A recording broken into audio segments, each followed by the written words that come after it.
Bienvenue à tous, que vous soyez référent handicap dans le secteur privé ou dans la fonction publique, nous sommes quasiment une trentaine ce matin et nous sommes très heureux de vous accueillir dans ce webinaire consacré à la question de la professionnalisation du rôle du référent handicap. Alors nous sommes ensemble pendant 30 minutes de présentation et nous pourrons répondre à vos questions à l'issue. On restera quelques minutes supplémentaires. Vous pouvez d'ores et déjà réagir et interagir via l'onglet chat qui est à la droite de votre écran. Alors ce matin, j'ai le plaisir d'être avec ma collègue Emeline Simondet pour animer ce webinaire qui est formatrice, animatrice de réseau de référents handicap, qui est certifiée en facilitation de projets de transformation et en management des personnes en situation de handicap. Bonjour à tous et à toutes. Si vous ne la connaissez pas encore, je vous présente ma collègue Tiffaine Lebrazidec, qui est également formatrice, animatrice de réseau de référents handicap et experte praticienne en psychologie positive. Nous faisons toutes les deux partie de l'équipe d'ADO Conseil, un cabinet qui a été créé en 1994 et qui est spécialisé sur les questions du handicap, de l'emploi et du bien-être au travail. Alors, avant de commencer ou pour commencer en guise d'introduction, nous vous proposons 2 petits quiz pour apprendre à mieux se connaître ce matin. Première question qui va s'afficher sur l'onglet sondage, donc à droite de votre écran. Depuis combien de temps exercez-vous la mission de référent ou de correspondant handicap? Il y a plusieurs terminologies qui existent dans les organisations, on ne va pas s'en formaliser aujourd'hui. Cela fait-il moins d'1 an que vous êtes sur cette mission de référent handicap? Entre 1 et 2 ans, entre 3 et 5 ans ou plus de 5 ans. Je vais voir tout de suite et je souhaite la bienvenue aux récemment arrivés. Je vais regarder si certains d'entre vous ont commencé à répondre. Alors, je vois que c'est très partagé. Pour ceux qui n'auraient pas trouvé le chemin, c'est le 3e onglet, un sondage sur la droite de l'écran. Je vois que c'est vraiment très partagé. On a des expérimentés, ça fait plus de 5 ans qu'ils ont cette mission dans leur palette de missions. Parce qu'on le verra tout à l'heure, peu d'entre vous sont à temps plein. Voilà, ok. Bon, super, ça nous permet de mieux visualiser un petit peu pour répondre au mieux à vos attentes. Alors, si vous êtes là aujourd'hui, c'est que probablement vous souhaitez progresser, interroger votre pratique ou prendre du recul sur un sujet. Alors, voici une 2e question qui va nous permettre de mieux comprendre ensemble vos attentes et vous allez avoir plusieurs réponses possibles. Voici la question, quels sont les principaux besoins que vous ressentez aujourd'hui sur votre poste? Alors pour y répondre, à nouveau, je vous invite à vous rendre dans l'onglet sondage à droite de votre écran, et voici les réponses possibles. Alors en termes de besoins, est-ce qu'il s'agirait plutôt de résoudre des situations de maintien dans l'emploi complexes, d'améliorer votre posture lors des entretiens, de mieux connaître l'écosystème du handicap, de partager, s'inspirer, s'entraider entre pairs, de souffler, tout naturellement, avoir accès à différentes ressources, ou bien vous avez aussi la possibilité de nous donner d'autres besoins qu'on n'aurait pas forcément identifiés là dans cette question, en écrivant directement sur le chat. Alors, Tiffaine, je te laisse me commenter. J'avoue que l'écran est plus loin pour moi pour les réponses au sondage. Pas de souci.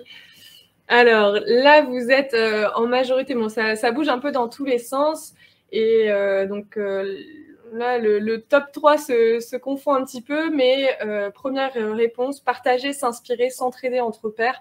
Je pense que c'est aussi pour ça que vous êtes là aujourd'hui, et c'est ce qu'on observe dans les échanges de pratiques. Hein. Il y a beaucoup besoin de retour d'expérience. Vous êtes souvent... il y a un référent handicap par organisation, donc c'est bien d'avoir le regard d'autres référents handicap qui exercent dans d'autres établissements, mais qui finalement sont confrontés aux mêmes problématiques. C'est ce qu'on va voir dans ce webinaire. Également, mieux connaître l'écosystème du handicap. Hein, évidemment, il bouge beaucoup. Il y a énormément d'acronymes, d'acteurs, de dispositifs, de décrets qui sortent les uns après les autres. Comment rester informé et surtout comment savoir mobiliser le bon acteur au bon moment. C'est ce qu'on verra aujourd'hui. Ensuite, avoir accès à différentes ressources. Oui, un peu dans l'idée boîte à outils. Résoudre des situations complexes et pour certains d'entre vous, améliorer votre posture et souffler, voilà, prendre du recul, respirer. J'ai pas vu d'autres commentaires sur le chat. Si ça vous vient, n'hésitez pas à nous les partager. Peut-être qu'à ce stade, on peut partager le programme du webinaire justement pour montrer qu'on a travaillé sur ces différents besoins. Absolument. Alors aujourd'hui, donc ça va être assez intense. Donc après cette introduction, le programme, nous allons vous partager les principaux constats qui ont été posés par vos pairs grâce à différentes enquêtes. Puis dans un deuxième temps, nous allons illustrer à travers 3 exemples des leviers concrets qui permettent aux référents handicap de résoudre des situations complexes d'accompagnement ou de parfaire tout simplement votre accompagnement ou de prendre du recul, donc finalement répondre aux besoins que vous nous avez cités. Enfin, en dernière partie, nous vous partagerons le fruit de notre réflexion qui nous a nourris dans la construction d'une formation dédiée aux référents handicap expérimentés. Cette formation, elle se base sur ces constats, sur ces leviers de montée en compétences. Alors, embarquons pour notre première partie et tout d'abord, partons des constats. Assez peu, en fait, il s'avère, on a fait quelques recherches, il existe assez peu de travaux universitaires ou d'enquêtes qui ont été menés sur la fonction de référent handicap. Pourquoi finalement? C'est simplement parce que c'est seulement depuis la loi de 2018 pour la liberté de choisir son avenir professionnel que la loi prévoit la désignation d'un référent handicap dans les entreprises employant plus de 250 salariés ou dans la fonction publique. Alors évidemment, nombreuses entreprises avaient déjà un référent handicap auparavant. Pour certaines, c'est structuré depuis des années. Mais en tout cas, cette évolution, elle est quand même assez récente et progressivement, l'étendue de la mission de référent handicap tend à se préciser, à se structurer, à s'organiser autour de référentiels métiers. En tout cas, du chemin reste à parcourir, c'est ce que nous allons voir à travers les 3 enquêtes que nous avons sélectionnées aujourd'hui. Elles nous éclairent à la fois sur la perception des référents handicap sur leur propre métier, mais également sur le regard qu'ont les salariés des entreprises sur cette mission de référent handicap. Et justement, premier constat qu'on vous partage, c'est que la fonction de référent handicap est bien perçue par les salariés, mais très peu connue. C'est une étude qui a été réalisée par l'AGFIP et par l'IFOP, dont les résultats ont été publiés récemment en mars 2021, où on apprend que finalement 96% des sondés pensent que c'est une très bonne chose de disposer et de nommer un référent handicap. D'ailleurs, 9 personnes sur 10 pensent que cela contribue à l'amélioration du bien-être au travail des personnes en situation de handicap. Toutefois, les 2/3 des interrogés ne savent pas qui est le référent handicap dans l'entreprise. Et en cas de difficulté dans la vie professionnelle d'un collègue, seuls 13% des interrogés penseraient à se tourner vers le référent handicap. Ils vont tout d'abord penser plutôt au médecin du travail, au manager ou à un élu ou à un représentant du personnel. Ils vont être plus spontanément sollicités. Ce premier constat, il nous montre l'importance du travail en pluridisciplinarité dans une organisation avec un référent handicap qui soit bien identifié des autres acteurs ressources afin de pouvoir prendre ou passer le relais nécessaire dans une situation qui se présente à un manager, par exemple. Alors, deuxième constat que vous voyez affiché à votre écran tout à l'heure, peu de référents handicap ont bénéficié d'une formation initiale ou de formation continue. C'est ce qu'on voit sur le deuxième onglet. La montée en compétences s'est fait plutôt sur le terrain. D'ailleurs, dans une enquête de l'EHESP réalisée en partenariat avec le FIP, nous apprenons que moins d'un tiers des référents handicap interrogés ont suivi une formation spécifique aux fonctions de référent handicap ou au champ du handicap dans sa globalité, que cette formation soit diplômante ou non. Et cela est d'autant plus problématique que parmi les personnes référentes handicap qui ont eu des expériences professionnelles auparavant, 70% n'ont jamais travaillé en lien avec le handicap, d'où la nécessité de se former, d'autant plus que ce milieu, vous le connaissez, il évolue en permanence, et donc les référents handicap, dans cette étude, revendiquent un besoin de formation pour se sentir plus à l'aise dans leur mission et gagner en reconnaissance auprès des collègues. Enfin, troisième constat, cette mission est souvent exercée à temps partiel parmi d'autres fonctions. Seul un quart des référents handicap, en effet, exercent cette fonction à temps plein. Cela, forcément, ne facilite pas la montée en compétences et peut contribuer à des formes d'épuisement, comme le met en avant un travail de recherche universitaire mené sur la question qu'on va vous présenter tout de suite. Oui, et Marianne nous partage, en effet, dans certaines filières, il y a des passages sur le handicap qui sont évoqués, parfois encore un peu rapidement. En tout cas, ça évolue, merci de le signaler. même si parfois c'est encore un petit peu insuffisant. Tout dépend évidemment des métiers. Donc, troisième ressource qu'on souhaitait vous partager, en effet, ce mémoire universitaire réalisé par Audrey Chauveau en 2019, il a permis d'avoir quelques constats complémentaires. Je vous l'affiche à l'écran en même temps. Hop, et voilà. Ce travail, c'était un cas d'étude sur les correspondants handicap de l'éducation nationale. On vous le partage car ce sont des constats que nous remontent très régulièrement les référents handicap dans nos formations depuis des années. Emeline, premier constat.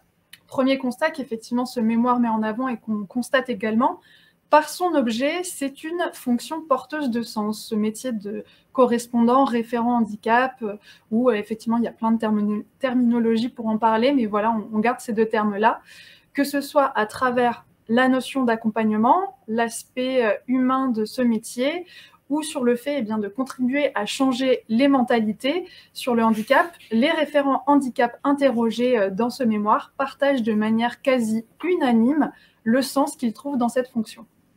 Alors, par contre, le revers de la médaille, si je puis dire, c'est que les référents handicap dans ce mémoire partagent également un sentiment d'isolement ou une charge émotionnelle assez présente.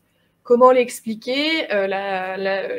L'étudiante chercheuse propose plusieurs hypothèses, plusieurs facteurs d'explication, même qu'elle a vérifié à travers des entretiens. Tout d'abord, le fait que les correspondants handicap accompagnent des agents en situation de souffrance psychique, en souffrance physique, qui s'interrogent et qui sont perdus parfois dans leur avenir professionnel. Cela peut représenter un poids émotionnel conséquent, je cite le mémoire. Deuxième facteur d'explication qui est avancé est le manque de soutien ou l'intérêt tout à fait relatif parfois des autres acteurs de l'organisation sur la question des difficultés de santé des agents, parfois qui se retranscrit par un manque de portage politique au niveau de l'organisation sur les enjeux liés au handicap. La conséquence de cela, qui est soulignée dans ce mémoire, les entretiens qu'elle a menés ont montré que les correspondants handicap se trouvent parfois, paradoxalement eux-mêmes, dans une situation qui pourrait s'apparenter à de la souffrance au travail. Fin de citation. Alors, troisième constat que ce mémoire met en avant, c'est que la fonction requiert de faire appel à des compétences plurielles. C'est l'image un peu du couteau suisse. En effet, la mission, elle est exigeante et demande aux référents handicap d'être sur tous les fronts. Pour illustration, nous pouvons lire le témoignage suivant dans ce travail de recherche. C'est un poste qui demande de la rigueur, de la réactivité, des compétences de rédaction, des compétences de diplomatie, du savoir-être, de bâtir un relationnel, de bâtir un réseau, travailler en coordination, être autonome dans son travail. 3 petits points. C'est pas forcément simple quand on exerce notamment la mission à 20% ou 30%, mais même quand on exerce cette fonction à 100%, c'est pas forcément simple non plus. Absolument. Et donc, à partir de ces constats, nous nous sommes demandé quels étaient les besoins prioritaires des référents handicap. C'est un peu ce qu'on vous a demandé tout à l'heure dans le quiz. Et quelle pourrait être notre contribution en tant qu'organisme de formation spécialisé sur les sujets du handicap, de l'emploi et du bien-être au travail. Pour cela, nous avons réalisé une enquête complémentaire, une série d'entretiens qualitatifs avec une vingtaine de référents handicap durant l'été 2021. Il en est ressorti 3 besoins prioritaires. Absolument, on va vous les présenter sur l'écran tout de suite. Tout d'abord, le premier besoin qui a été identifié durant cette enquête, c'est le besoin d'être mieux outillé. Qu'il s'agisse de veille réglementaire, d'outils de sensibilisation clés en main, pour parfaire sa connaissance des acteurs et des dispositifs du monde du handicap, ou encore avoir à disposition des outils pré-maquettés. Le deuxième besoin qui a été notamment mis en avant, c'est de bénéficier d'une logique de réseau, notamment pour prendre du recul sur des situations complexes grâce au regard de ses pairs et via des ateliers d'intelligence collective. Et enfin, troisième besoin qui avait été mis en avant, c'est de réussir à se ressourcer. Ce besoin qu'on vous avait mis en avant à travers le sondage qui était de souffler, c'est ce besoin de prendre du recul, d'éviter effectivement l'épuisement professionnel possible dont on a parlé plus tôt à travers les études. Alors maintenant, comment répondre à ces différents besoins ? On peut se demander, Emeline, par quels moyens le référent handicap peut-il monter en compétences, même après plusieurs années de pratique à se former sur le terrain ? C'est vrai, une fois qu'on maîtrise les fondamentaux, hein, l'obligation d'emploi, les aides du FIP, de la GFIP, etc., nous avons pu constater, à travers les ateliers, que les enjeux de formation sont centrés autour de la posture d'accompagnement. Alors, il existe de nombreuses manières de s'améliorer sur sa propre posture professionnelle. Ce que nous vous proposons, c'est d'en découvrir quelques outils qu'on a sélectionnés pour vous en ce sens, que nous vous offrons aujourd'hui en guise d'illustration. Ces 3 approches méthodologiques, nous les utilisons dans nos formations et elles nous semblent particulièrement pertinentes pour répondre à ces besoins. Première approche méthodologique que nous souhaitions mettre en avant ce matin, c'est la force de l'intelligence collective. Mais pourquoi, en quoi ce premier outil est indispensable? Si à notre niveau, nous sommes tous détenteurs d'une expertise, nous sommes tous également celui ou celle qui a le moins de recul sur son propre quotidien et les situations qu'il ou elle rencontre. En effet, de nombreux biais cognitifs nous traversent inconsciemment, en permanence, et nous font percevoir la réalité avec des prismes. Par exemple, je suppose que ça vous est déjà arrivé, eh bien, de ne retenir que le négatif, de ne vous souvenir que des feux rouges et pas des feux verts, ou de ne retenir que des jours de pluie et pas des jours de beau temps. En ce moment, on a tendance à retenir que les jours où il fait très froid, d'ailleurs. C'est un biais de négativité, et il existe des milliers d'autres biais cognitifs. Alors, l'intérêt de l'intelligence collective, c'est que par l'apport de nos pairs qui vivent des situations similaires, nous allons découvrir d'autres réalités, nous allons élargir les perspectives, élargir notre cadre de référence pour dénouer des problèmes ou au moins les voir autrement.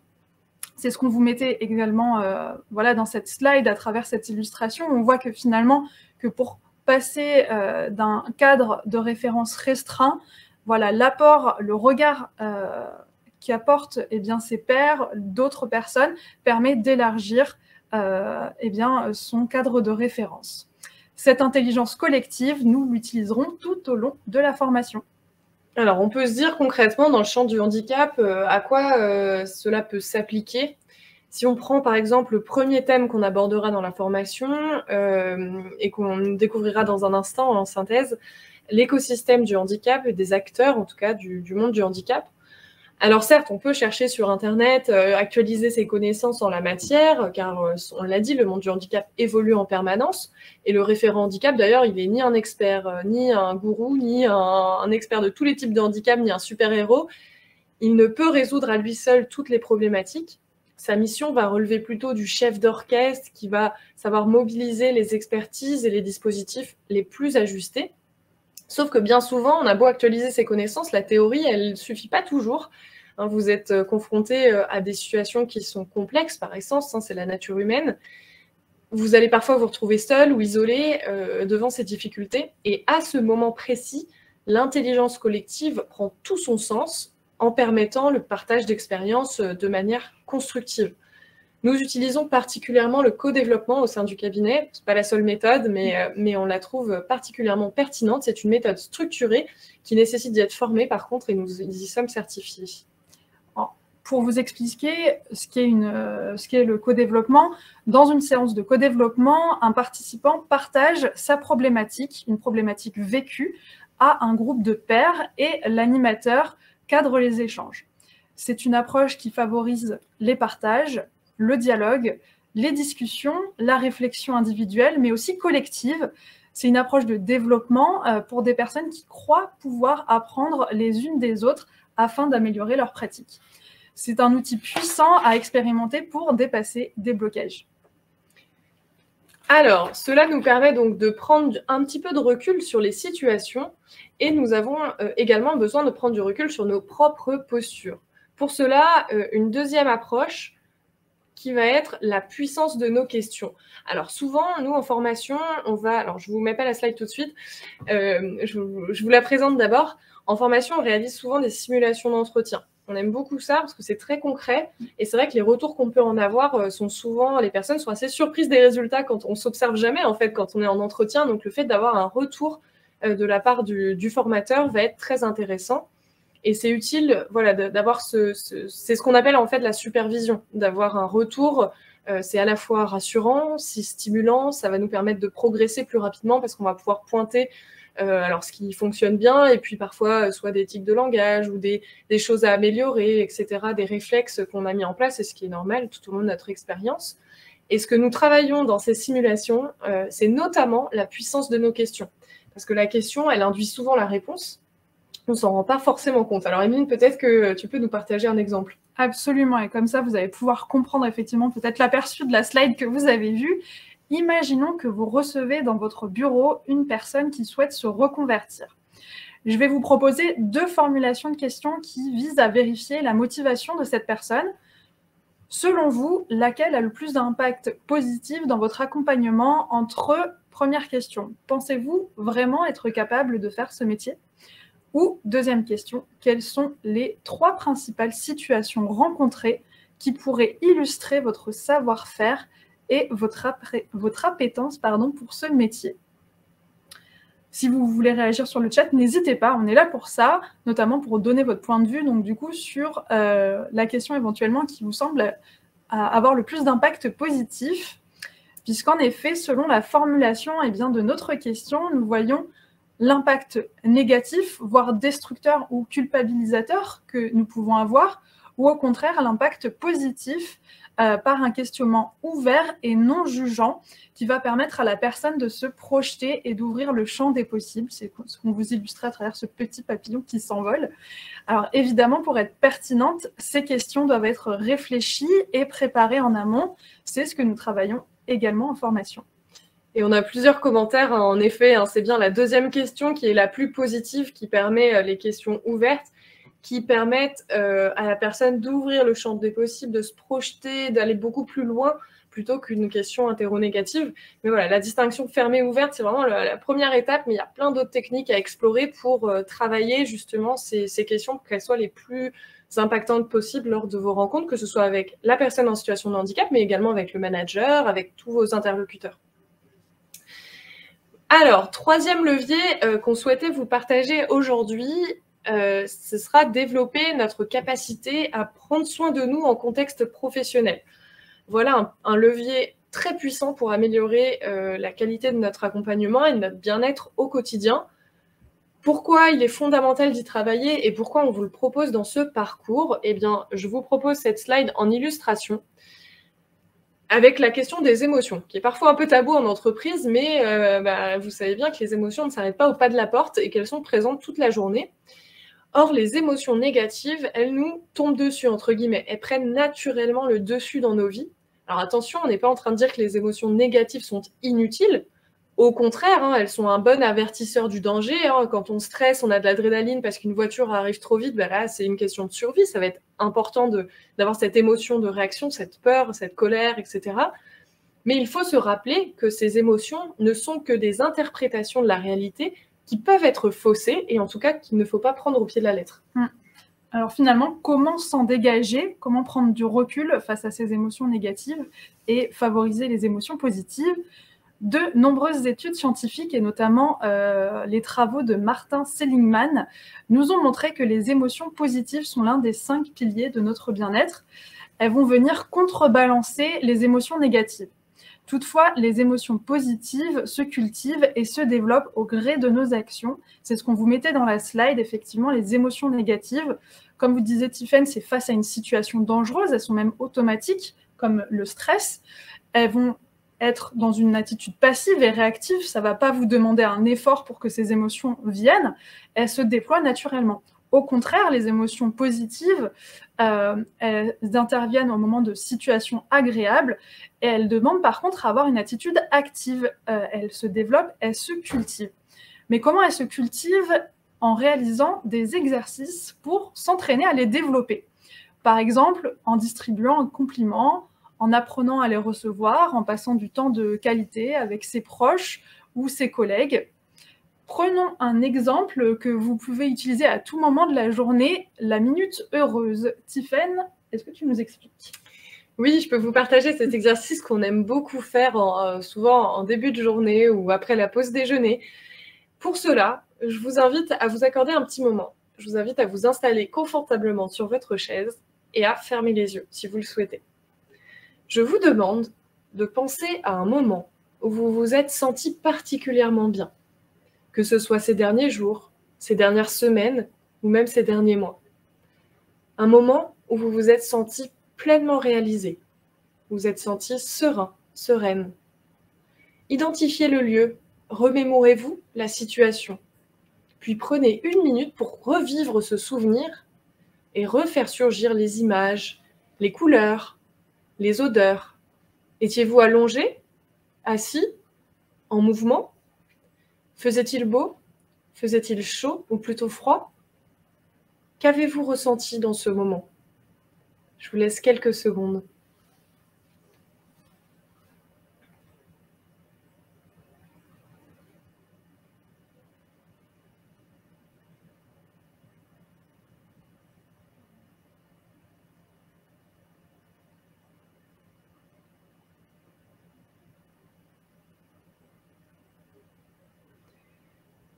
Sarah vous invite sur le chat à nous faire part, voilà, comment vous vous sentez avec cet exercice. Prenez quelques secondes d'ailleurs pour réfléchir à ce qu'il vous procure. Est-ce que vous êtes peut-être plus serein?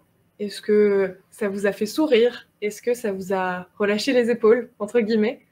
En tout cas, bravo pour ce petit temps que vous vous êtes accordé. Alors, il peut paraître négligeable, mais en fait, il est vraiment significatif. Pourquoi? Parce qu'en réalisant régulièrement ce type d'exercice, qui peut être aussi des étirements, un moment de silence, une marche, il y a plein d'exercices qu'on peut mettre en place, eh bien vous conditionnez votre cerveau à accueillir ce qui est positif dans votre journée. Ça va être très important de mettre en place ce genre de réflexe dans votre quotidien. Merci Tiffaine, parce que je vois de l'apaisement, de la sérénité qui a été éprouvée par les participants. L'envie d'y retourner, je vous rejoins Marianne. Alors, de nombreuses autres études scientifiques en psychologie positive nous enseignent des bonnes pratiques, comme celles qu'on vient de voir, pour mieux vivre son quotidien professionnel. C'est sur ces études très poussées que nous nous basons pendant nos formations. Et cerise sur le gâteau, en plus d'être bénéfique pour vous, prendre soin de soi enrichit par ricochet la qualité de l'accompagnement dispensé aux personnes en situation de handicap. Alors, après ces illustrations, on arrive au terme de ce webinaire. On va dépasser de quelques minutes pour vous faire une synthèse un peu exhaustive quand même. Et on souhaite vous présenter le parcours de formation que nous avons conçu à partir de ces constats, de ces besoins et de ces approches méthodologiques. Alors, nous l'avons construit pour qu'il réponde au mieux aux besoins des référents handicap expérimentés. On va vous le présenter pendant quelques minutes. En pratique, cette formation est d'une durée de 4 jours, répartie sur 3 mois en distanciel, mais peut-être à venir en présentiel, espérons-le, en fonction aussi des conditions sanitaires. Elle s'adresse à des référents handicap expérimentés qui sont en poste depuis au moins 1 an et accompagnent des agents au quotidien. Alors, le premier module, intitulé « J'interagis », vise à élargir le champ des possibles dans le cadre de vos accompagnements grâce à l'intelligence collective. Cela nous permettra de débloquer des situations complexes grâce à l'apport des autres participants à la formation, de revisiter les offres de services et les acteurs du monde du handicap que nous pouvons mobiliser, mais tout ça dans une lecture dynamique. À quel moment du parcours vais-je solliciter tel acteur, etc. L'idée, c'est pas de vous présenter un catalogue, mais bien de réfléchir ensemble aux meilleures solutions à partir de vos situations d'accompagnement. Le tout pour élargir l'étendue de votre palette et de vos réflexes d'accompagnement. Le deuxième module, intitulé « J'accompagne », se déroulera sous forme de simulation concrète et d'analyse sous forme de supervision par un coach certifié. C'est l'occasion de vivre des expériences de prise de recul intéressantes et d'avoir un feedback constructif qui permette d'enrichir vos postures. Ce module, il permet également d'apporter des outils, des méthodes pour s'améliorer, par exemple sur la puissance des questions, comme nous l'avons vu un petit peu plus tôt dans ce webinaire. Enfin, le troisième module, intitulé « Je me ressource », est plus tourné sur le dernier exercice qu'on vous a présenté sur la perception de son propre métier, de son propre quotidien, là où les 2 premiers modules sont vraiment orientés solutions avec les situations de blocage. Là, on va prendre un temps pour soi. Alors, on l'a vu, ça va servir dans l'accompagnement. Et on va utiliser les apports scientifiques de la psychologie positive pour expérimenter des exercices pratiques qui visent à mieux se connaître, dans ses forces, dans ses ressources, ses émotions, et qui permettent de venir se ressourcer au quotidien. Ensuite, ça va être autant d'outils que vous allez pouvoir intégrer, distiller dans vos accompagnements pour aider les personnes en situation de handicap à se ressourcer elles-mêmes. Selon les difficultés qu'elles rencontrent, on peut bien imaginer à quel point ça peut être utile de bien se connaître, et ça va être des informations précieuses dans les projets de reconversion, par exemple, ou de virage professionnel. Dernier point qu'on voulait... avant-dernier point qu'on voulait voir avec vous. Comme vous avez pu le voir, nous nous basons sur différentes méthodes, sur différentes disciplines scientifiques qui permettent de répondre à des problématiques individuelles et collectives. Nous en avons partagé quelques-unes aujourd'hui en guise d'illustration, mais tout ce corpus sera mis à profit, bien sûr, au sein de la formation. Alors, les formateurs, vous en avez 2 devant vous aujourd'hui, mais on est également accompagné de Jérôme Audon, qui est coach systémicien, expert des politiques d'emploi depuis maintenant quasiment plus de 20 ans, expert sur le handicap, qui analysera les dynamiques relationnelles, les postures, etc. Tous les animateurs que nous composons sont qualifiés, certifiés dans ces différentes disciplines et travaillent surtout au quotidien avec des réseaux de référents handicap régionaux et des acteurs du monde du handicap de manière élargie. Ces approches croisées vont faire la richesse de la formation. Et juste à noter, puisque c'est tout récent, on vient d'apprendre la nouvelle, nous sommes désormais certifiés Calliope. Alors, pour approfondir et compléter l'expérience de la formation, c'était ce dernier point que j'anticipais tout à l'heure, on vous met à disposition, en plus de la formation, plusieurs outils. Tout d'abord, une communauté apprenante pour continuer à partager, à échanger, à s'inspirer en dehors de la formation, mais aussi pendant. Un suivi individualisé d'1 heure avec un coach certifié pour répondre au plus proche de vos besoins et de vos problématiques. Une boîte à outils digitale pour disposer de ressources pratiques. Et enfin, une pause réseau chaque mois pour bénéficier de regards d'experts, des témoignages de pairs ou de personnes en situation de handicap. Alors, les prochaines dates pour rentrer dans le très concret. On a 2 parcours qui sont ouverts en 2022. On prend de l'avance parce qu'on sait que ça prend du temps de valider des projets de formation. Donc, il y a un parcours qui est ouvert où il reste encore quelques places au printemps, donc étalé entre les mois de mars et mois de mai. Et un parcours à l'automne 2022. Vous découvrez les dates sur votre écran. Alors, on espère vous y retrouver, ou en tout cas, on espère que ce webinaire vous aura inspiré ou donné quelques pistes, envie d'aller plus loin. En tout cas, on se tient à votre disposition pour échanger. On est là pour discuter, pour savoir peut-être que vous avez encore des interrogations. Est-ce que ça peut vous convenir? Est-ce que dans votre contexte organisationnel, c'est le plus approprié? On est évidemment là pour discuter avec vous là-dessus. Donc, on vous transmettra le support. Peut-être je vous remets quelques secondes le numéro de téléphone si besoin. Sur le site adeoconseil.com, vous allez retrouver d'ailleurs ce que va vous partager Sarah, notre collègue, et je la remercie pour son animation du chat. Toutes les informations, la plaquette de présentation avec les objectifs détaillés module par module. Et Sarah va vous transmettre également un petit formulaire d'évaluation si vous souhaitez être recontacté, si vous souhaitez nous faire un petit retour sur ce webinaire, ce sera avec grand plaisir. En tout cas, on vous remercie d'avoir participé. On arrive au terme, on a débordé de 5 minutes, mais c'était tellement un plaisir de partager tout ça avec vous.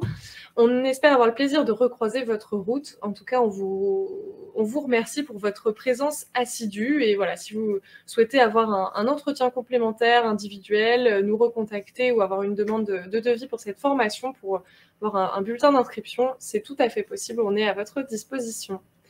Je vois des merci sur le chat. Je vous remercie également. C'était un plaisir d'être avec vous ce matin. On espère qu'on vous a apporté des éléments qui vous ont permis de vous inspirer dans vos pratiques, et on espère effectivement, si cela vous intéresse, de vous retrouver sur notre parcours de formation. Si vous avez des questions, n'hésitez pas. Donc, vous avez notre téléphone, notre mail, et on serait intéressé aussi d'avoir votre retour avec le questionnaire d'évaluation. Je n'en dis pas plus puisqu'on a déjà dépassé effectivement de 5 minutes. Je vous souhaite une excellente journée. Bon appétit et à très bientôt.